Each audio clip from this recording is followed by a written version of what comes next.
Oh hi mga sweet life, for today's video, it's been a long time nung umatin ulit ang lola nyo ng paggawa ng tinapay. Dahil nga nabisi tayo kay Apo noon ay nag-stop ang lola nyo. Pero ngayon eto, bumabalik ang lola nyo. Kasi nga guys, iba pa rin yung experience natin na mas dumadami yung kaalaman natin sa paggawa ng tinapay. At sa mga magtatanong kung saan, ayan ipinaskill ko na. Kontakin nyo lang yan. Kahit saan lugar dito sa Japan ay meron sila. Good thing, malapit lang sila dito sa amin. Tulad nitong teacher ko na to guys, meron siyang 3 tinuturuan. Meron siya sa Fukuoka, Itoshima, tsaka dito sa lugar namin. Sa unang araw nyo, meron kayo matatanggap na apron tsaka yung booklet na kung saan ay paglalagyan ng mga file nyo kung ano yung mga gagawin nyo for the day. Kadalasan ginaganap lang to ng 2 to 3 times a month. Ako dati nung unang ko palang pasok halos monthly 1 beses lang. Pero napadami yung kanyang mga estudyante kaya nagkaroon ng 2 to 3 times a month para mahiwa-hiwalay niya. So ito yung pinupuntahan natin, malapit lang to dito sa amin. Pwedeng maglakad, pwedeng sumakay ng kotse. Basta wag ka lang gagapang. Yan yung ating tinapay naman. So ang preparation kasi guys, syempre nagpapaalsa pa yan ng 2 beses kaya medyo matagal, kaya umaabot ng 4 mahigit na oras. Tapos ang ginagawa natin dito ay yung ating loaf bread na ituturo ko sa inyo next time. Maraming klase ng loaf bread dito sa Japan na nakakaingganyong gumawa. Yun nga lang kaya talaga hindi ako makagawa-gawa ng tinapay araw-araw kasi ang problema ko guys ay walang kakain. Matatambakan ako ng tinapay.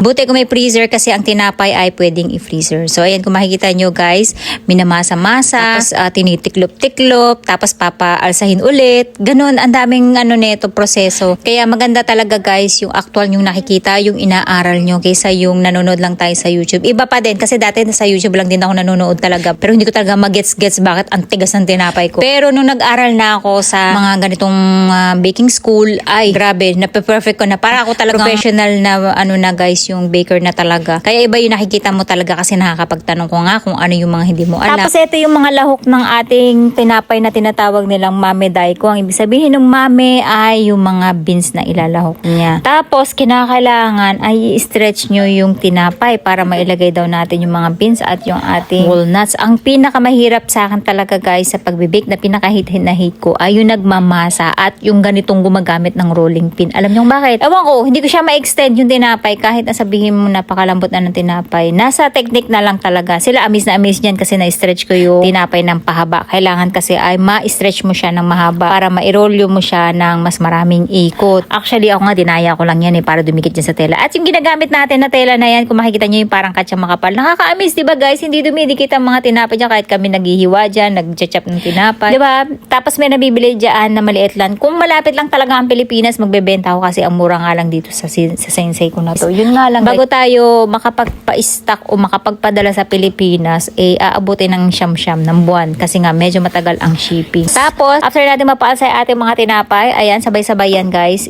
i-bake naman ni sensei o ng teacher namin. Tapos ito, hindi ko alam na ganito pala yung style ng paggawa niya, no? Netong mame daiko na dinadaganan pa pala siya ng pabigat para hindi pala siya lumubo paangat. Kailangan ay maging flat siya. At itong akin nga medyo hindi siya lumapad. Kasi masyado ko siyang na-erolyo ng pabilo. Kaya tumaas siya, nahirapang ibaba. Still, same pa din naman yung lasa. At least tayo ay merong natutunan. Tapos, next time, ipapakita ko sa inyo ng mas mahinahon yung paggawa nito kung paano namin to ginawa. And then, itong Madeline na to, guys, Madeline. Hindi ko alam kung anong pronounce sa kanya. Basta Madeline. Lagi namin binibili sa isang bakery dito sa Japan ng mga dessert. Grabe, guys, ang sarap nito. Ganito lang pala yung paggawa. Kaya next time yan yung ituturo natin sa inyo na araw-arawin natin. Tapos, ayan. Pagkatapos nyong gawin lahat mga tinapay, bukod yung tinapay na iuwi nyo, meron pa kayong free taste na habang nagchichikahan kayo, nagko-coffee, kakainin nyo din yung mismong gawa nyo. Napakasaya niyan guys. Kaya ito yung hinahanap-hanap ko. Imbis na pumunta ako sa isang coffee shop, magbabayad ka ng 2,000, 3,000, dito na lang kasi may natutunan pa ako. Tapos nadadagdagan pa yung circle of friends ko ng mga Japanese. Nakakapagchika-chika ako kahit hindi ako marunong maghapon. Grabe guys, ang sarap ng mga gawa nating tinapay. Sa unang tingin para kayong manghihinayang bakit ako magbabayad ng 5,000 dito tapos ito lang yung gagawin namin. Pero guys, kakaibang tinapay siya, perfect para sa merienda at kapag may mga bisita kayo, ito hinain nyo, kakaibang tinapay. Kahit sino makatikim nito, sure maa-amaze.